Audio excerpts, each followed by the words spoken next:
How's it going, guys? Marcus Sager here, fitness and sports instructor at CFB Trenton. Welcome to the 12th and final day of the 12 Days of Christmas Fitness Challenge.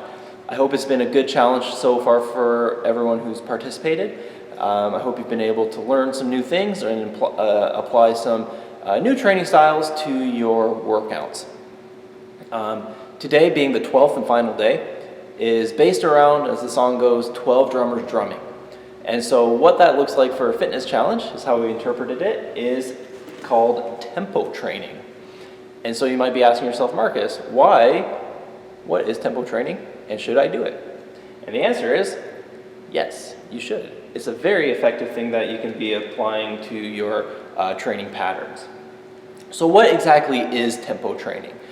Basically, tempo training is looking at how long you're actually performing a movement for, whether it's lifting a weight in a bicep curl, a squat, a deadlift, whatever you're looking at doing, how long are you actually performing that movement? And it's typically broken up into 4 sections, which I've got written out here. So it's written out into the eccentric phase, which is the elongating phase, or basically the descent of an exercise, a pause phase at the bottom of that, a concentric phase, which is coming back up, or a contraction, flexion, and a pause phase at the end. So 4 separate phases of an exercise. So what does that look like? So typically when you're lifting weights, or what a lot of people do when they lift weights, they'll just go up and down, they'll just be lifting, trying to hit their sets, whatever that is, say 12 reps of 3 sets, something like that. With this, you're actually really focusing on how long you're in each of these phases. So let's take a few numbers, for example. You might be looking at, say, 1 second in the eccentric phase, maybe 1 second down here in the pause phase, 1 second in the concentric phase, and we'll say 0 seconds here at the final pause.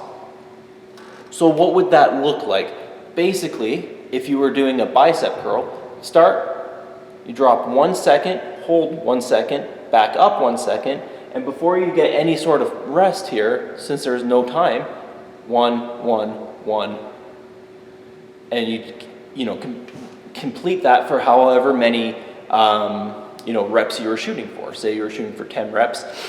That is the timing sequence that you would keep going for each rep. Now, these numbers can be played around with. It doesn't have to be 1, 1, 1.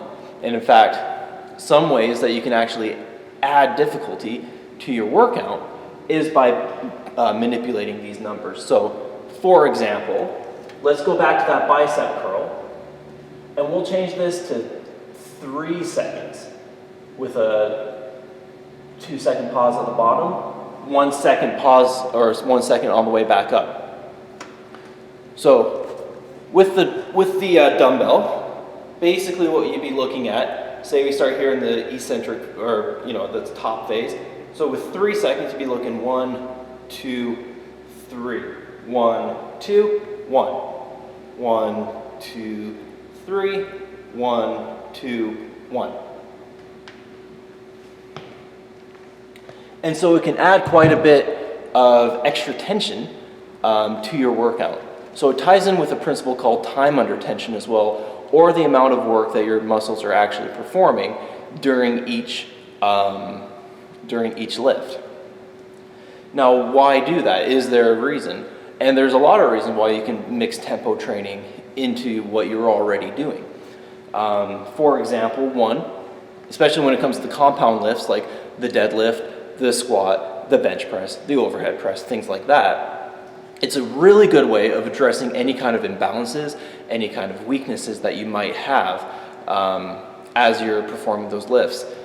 One of the things that very often happens as you're performing lifts, as you're getting more, further into your exercise program, is that you may hit a plateau, right? You're not hitting those same milestones that you might have when you first started. Tempo training allows to address some of those weaknesses that might be holding you back, so that you can break through that plateau and be able to see new strength gains, increases in muscle size or in cardiorespiratory abilities, which make it very handy, especially if you're preparing for any sort of testing, such as the force. Another thing is, as you've been working out, perhaps you've experienced something like I have in the past, where your training sometimes just gets a bit stale. You're going and you're kind of going through the motions, you're still hitting the gym, but you might not be putting your heart into it like you used to. This is a way to kind of break that, and so that you can really kind of address some of the boredom that you might be experiencing as you've been going to the gym so often. And so it can just add a little bit of spice, right? Variety is the spice of life, as they say. As I mentioned, it can help break through some of those plateaus. And there's no better feeling than setting a new personal best when you're lifting, or seeing that little bicep vein or whatever come along. As I mentioned as well, it keeps the muscles working under tension longer. So you can be doing that time under tension and really utilizing that. And one of the nice things about that is, with COVID-19 going around and everything, you can perform this with little to no weight. Excuse me. So you can do a body weight squat. You can, if you've got very limited equipment available to you, or if you're watching this over Christmas and you don't have access to a gym right now, maybe you're visiting your family or spending time with your kids or whatever, you can still perform your exercises and still make it very challenging, even if you don't necessarily have all the equipment that you're used to. And as you're going along, it can help measure progress as well. One of the important things, as with any program, is to track it. Whether you're doing this or anything else, is to see kind of where you're going. And this is an easy way to kind of see if you are improving. If you say, keep this example, and you keep performing this, and you can see, is this getting easier? Am I able to perform this better? Can I do a few more reps? Can I do a few more sets? Can I increase the weight? And can I apply this to my other lifts? Definitely a good way of tracking where you're at, right? And that's what it's all about, is always about improvement. And that's essentially tempo training in a nutshell. I hope it's something that you are able to give a shot next time you're in the gym or next time you're exercising. Definitely try it and see how it goes. Now, there's a million programs around, and a couple of the tips that I would share, just if you are looking at doing this, is when you choose a program, stick with it. So that, again, you can measure your progress, make sure that you are hitting your goals. As well, it is a difficult thing sometimes, especially if you are fixing a movement pattern. So I would start with lighter weight or body weight, just to kind of get the idea, get the timing down.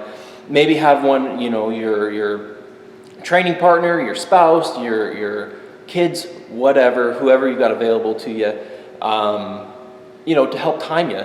Make sure that you are hitting those right numbers. Say you are doing 2 seconds down and you're holding for 2 seconds and you're coming back up for 2 seconds. Make sure you're timing that and stay, consistent with that. And I know that you'll be able to see a lot of improvement in your training. And so, again, I just want to say thank you for taking the time to watch this video. Again, my name has been Marcus. I really look forward to seeing your progress. I hope that this is something that you are able to incorporate into your trainings. Best of luck, Merry Christmas, Happy Holidays, and have a great one. Don't enjoy, well, actually no, you know what, do enjoy your turkey and your Christmas dinners. I hope it is a great end to this year for you guys. Take care, and we'll see you next time.